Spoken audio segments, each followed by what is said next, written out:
Hi guys, just wanted to do a little bit of a different video today. Crypto investing, crypto mindset. What type of crypto person are you? Are you a trader, or are you somebody who's got a longer term investment strategy, which is what I am, the latter. In terms of trading, people do it and do it successfully. Other people don't. I tried it a couple of years ago, and for me it always seems to be I buy the top, or I buy and then the price goes down. So my mindset changed very quickly to being a crypto investor. So I look at the projects that I'm looking to consider going into, buying a part of, investing into. So have a little look.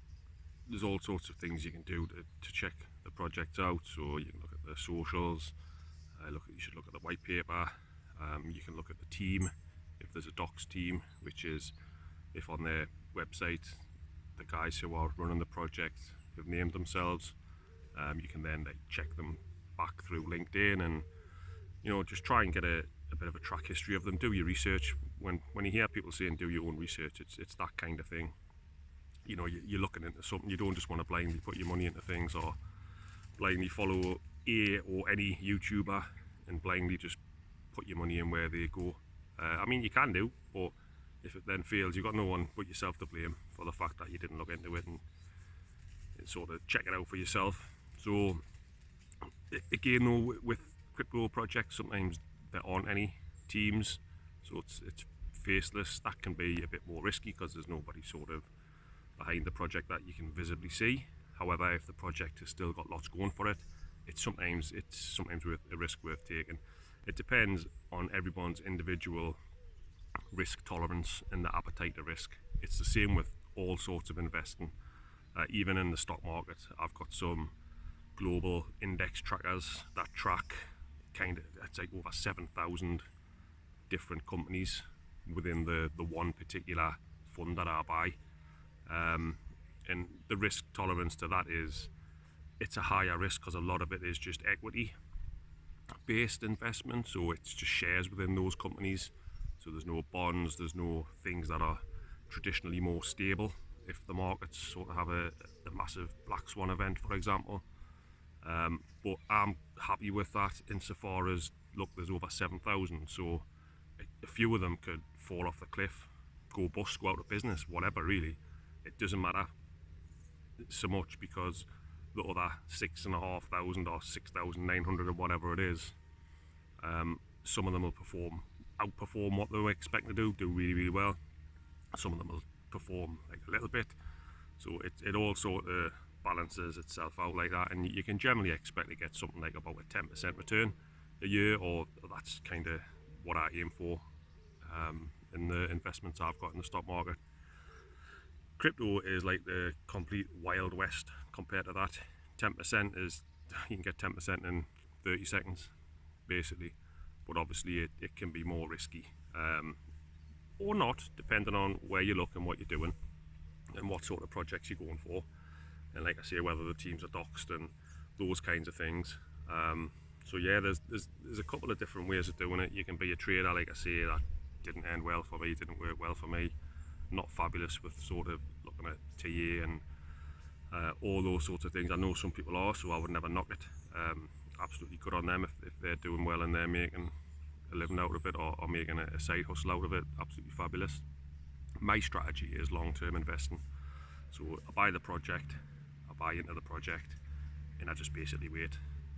And then it gives you a vested interest to keep an eye on what's happening in the project, keep up with developments, so you can join their Twitter, join their Telegram groups, all that kind of thing.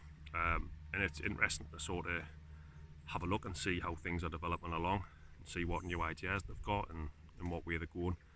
And it's really good. I've had some success, some not so much success, but again, that's standard, isn't it? Another thing I would say is a bit like that stock example where there's over 7,000 stocks. Diversify your crypto, obviously not 7,000, but you can have some plays that you're more convicted in, where you can have a higher amount of your capital in, and then you can have some smaller plays where you can have a smaller percentage, which maybe haven't got a team, maybe look a bit more risky on paper. And yeah, so you can put a smaller amount in there Generally what you'll find will happen is the smaller degen sort of players can have much more high returns, so that small amount of money can turn into a larger amount of money quite quick. It can also go to like next to nothing or just do nothing for ages and ages and ages. I've got a few Solana wallets, Phantom wallets, different accounts where I've got loads of Solana tokens I've bought that basically, some of them have went to next to nothing, some of them have went up like 5, 10, whatever they are, but I'm holding them because it's an investment. That's what I'm talking about. I'm an investor, not a trader. And also there's some that just the same amount I put in like 3-4 months ago is the same amount that's still there now, give or take a few cents, you know what I mean, in either direction. So it's all about that and just keeping an eye and seeing how things build. I have alluded to in a previous video, my first video I think it was, that I've spread myself too thin on a lot of players, but when you look at it back retrospectively, I'm talking about like having $10 in things. So does it really matter if I've got like $500 worth of things that are $10 cost to start with? It is too hard to keep track of them all and work out what's going on, and I have missed times where they went up a hell of a lot and then come back down by the time I've seen it, and oh great, I've missed like however a 10x and then it's come back down. But like I say, I'm an investor, so I wasn't going to take the money out anyway. Potentially I might have took out what I started with, but then you think it's only $10, do you know what I mean? It's like, yeah, I could have lost, if I just think to myself that $500 is gone that I put in all these $10 projects, that's gone. If you think that from the outset, then you can't go far wrong because you're not expecting any return from it. But hopefully, you know, out of all of them, some might do really, really well in this bull market that comes up. When it gets like into higher heights of the bull market, shall we say, then they might do really, really well. And that $500 might come back off just one of those things, or even more potentially. But yeah, that's kind of the mindset I have, is longer term investing, and also sort of spreading yourself around the different sort of narratives that are in crypto, not just being all into meme coins and not just being all into high caps, you know, like the top 10 sort of cryptos. Having that mixed bag really, which is essentially like these index funds on the stock market. It's similar sort of thing. Sorry, I was just talking to someone behind us there. I was a bit creeped out. You can see, by the way, I'm in a beautiful part of the country. It's a place called Berwick upon Tweed, well, very close to there, which is a border town, the border town in my eyes, between England and Scotland, on the northeast coast of England. Place called Northumberland, where when it's like it is today, glorious sunshine. It's unbelievable. The beaches are second to none. Fabulous sand dunes. Kids have a whale of a time running up and down, jumping through sand dunes and rolling down hills and all the sorts of things I used to do when I was a kid as well. I'm at a caravan park, which is a private park. It's not one that's got entertainment, so there's no pubs, no restaurants, nothing like that. It's just really peace, tranquil. The only thing you ever hear are the birds and the guys that work here cutting the grass, and they keep it in pristine pristine situation, so they're cutting the grass or cutting the trees. That's the only sort of thing. Yeah, there's an old castle there behind, derelict. So yeah, there's been talk of it being done up, but I think it's going to cost millions to do that. But yeah, it's really nice part of the world. So yeah, I guess if you're just starting out on your journey or you're already on your journey, it's beneficial to just take stock and think, what kind of an investor am I, first and foremost? Because if you don't know what you're doing from the start, then you're liable to run into issues. If you set out in your own mind, I'm going to buy these and hold them for X amount of time, and then reassess, so 3 months, 6 months, whatever you set your own limits for, really, your own parameters. Yeah, there's lots to be said about the market in general. It's absolutely booming. There's things coming up every day. There's new sort of surprising elements coming up. And yeah, the ETFs obviously were massive for crypto space, the Bitcoin one in particular, and the amount of Bitcoin being bought up by these huge companies is just astounding, really. So it only goes to show that crypto isn't the flash in the pan that it was once spoke about being. There's a lot more longevity to it than that, and it's all about just having a look through and piecing together where you see things going, and just taking a bit of a punt on some things sometimes, and seeing where you get with them. You'll see from my latest videos that my current hot prospect is the TON ecosystem, which I can see that an unbelievable amount of potential within the TON ecosystem. And similar to what I just said there, there's things that seem to be happening every day. If you look on the interfaces on TON Stats, if you look on any of the apps, TON Keeper, TON Hub, any of the ones you can download off the Play Store, and then you look at and you go explore them within there, all the different apps that are being built within the space, obviously means it's here to stay. People don't sort of set all these things and spend money and time developing for something just on a whim, for it not to last, not to work out. It obviously is here to stay, and it is very much in its infancy in terms of the amount of people who are dealing within the chain itself. The amount of wallets, when you look at TonStat, is basically, I looked at the yearly or the 6 monthly, whatever you look at, to be honest with you, it's basically like that, upwards, steadily upwards. So there's more people coming to the chain. There's more meme coins being launched on Gas Pump within Telegram, which is the equivalent of sort of the same idea as Pump.Fun on Solana, where anyone can launch a token for very little money. Not a lot of point if you haven't got like a following or you haven't got something behind you, because basically it can be launched and there's loads on there that are launched that never go anywhere and nobody buys them. So it's like, that might just be people saying, oh, I've launched a token, I want to launch a token, and that's it, but they haven't then got the marketing, or they haven't got a team behind it, or they haven't got like any eyes on the project, so it can just sort of just stay stagnant and do nothing. But yeah, there's some really big things coming to the TON ecosystem, I firmly believe anyhow. And some of the projects I'm in, which I'll touch on again: TCAT, TSE, which is TON Season, TCAT is TonCat, and TON Turbo, which is TBO, all on the TON ecosystem, all doing really well.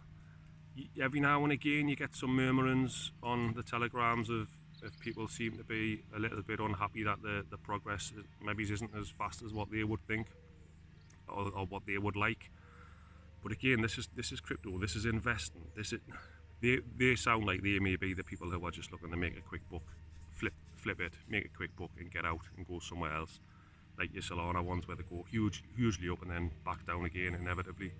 And these three projects in particular, or the PPP narrative, which are player pump player and protocol pump player, which are basically designed not to be pump and dumps, the exact opposite of that basically. So it's longevity that we're seeking within these communities and within these projects, and it's developing utility, of which there's lots of it already, and there's more coming along the way. You can join any of the VCs, the voice chats that stands for, on any of those Telegram groups. I'll put the links in the video, but in the video description for the Telegram groups for those particular channels: TCAT, TSE, and TBO, TON Turbo. But yeah, there's partnerships developing. They're trying to make it a sustainable sort of standalone project where they can buy back and burn their own tokens, so that just sustains their own longevity essentially.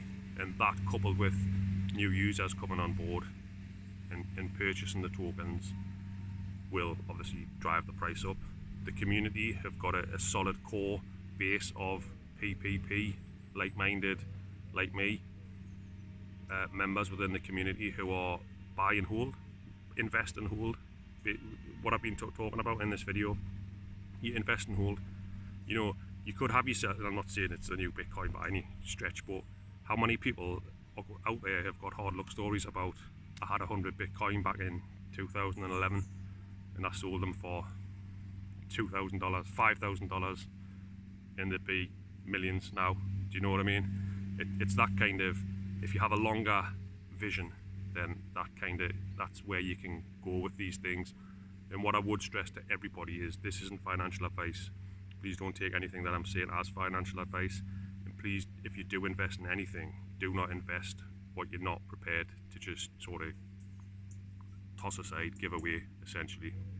Do not invest money that you need for your rent. Do not invest money you need for your gas, electric, your food, your kids, anything like that. This is play money. This is basically akin to gambling in a sense, where that's how I look at it. And if you look at it that way, then you can't be downhearted and disappointed if things don't turn out how you'd like them to be. So yeah, just treat it as, just put small amounts in, dollar cost average in if you want to into any project. I'm not just talking about the three I've talked about, anything that you're interested in.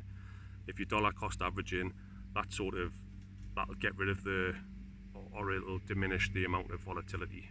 Because one day you can look and something can be worth $1, the next day it could be 50 cents, the next day it could be 20 cents, the next day it could be 80 cents. If you buy it every day, you buy a little piece of it at whatever the price is at that particular day, over the average of time, whatever you work that out at a week, a month, a year, whatever, you'll find you've hit a price where, yeah, sometimes you bought it a lot higher, but sometimes you bought it at rock bottom and you'll average out. So your price should be pretty much a good price point. And it's widely accepted that DCA is kind of the best way of going about investing in crypto, and investing in anything really. So yeah, that's where we're at with things. Lots coming, especially in the ton ecosystem that I can see. Absolutely love it. Check every day. Probably too much. Probably getting a little bit addicted to looking, but it's exciting to see. And I like to see these new things developing and moving forward, and some very, very clever guys working in these communities and developing these communities. So yeah, I'm more than confident. Like when I touched on near the beginning of this video about doing your own research, and when you look into a project and you look into the people and you look into all the past, if you can see if they've got a past that's available to be seen, I'm more than confident in the guys that are running these three projects. So that's why I'm happy just to hold on and really dig into that PPP narrative, really believe in that narrative. And like I say, if you can get a lot of people doing that, then it becomes a really solid force to be reckoned with, essentially. So yeah, I'm going to go now. There's somebody cutting the grass like I touched on before, and they're probably going to come somewhere close to where I am, and then no one's going to be able to hear anything. But yeah, any questions or anything, please do ask. I've had some positive comments on some of my videos, and I really appreciate that. Thanks everyone for the time for looking at my video and enjoying this beautiful place behind. Yeah, anything anyone needs, just let me know. It's absolutely fine. Happy to answer any questions. Thanks now, bye bye.